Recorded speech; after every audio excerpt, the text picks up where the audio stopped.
Hola hermana, buenas tardes, ¿cómo está? Bien, gracias. Hermana, ¿cuál es su nombre? Mi nombre es Alba Arias. Hermana, ¿me puede decir en qué iglesia se congrega usted? Sí, me congrego en Efesios 2:20. Hermana, ¿dónde estamos ahorita en este momento? Estamos aquí con el pastor y La... apóstol Guillermo Leyes, Amén. Hermana, ¿usted por qué vino con nosotros? porque tenía una deuda, hermana, de estudiante Ujú. y no estaban, pues los intereses estaban demasiado altos Y afectando su crédito. y afectando mi crédito.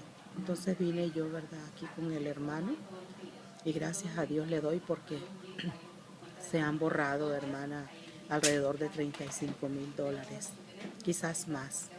Ahora le dimos las noticias, ¿correcto? Sí, así es. Ahora me dieron la noticia y le doy gracias primeramente a Dios y al hermano apóstol y a la hermanita Lupita, que es la que me ha llevado el caso. Gracias, hermana. ¿Un mensaje que le quiera dar a los hermanitos? Bueno, que se acerquen aquí con el hermano Leyes.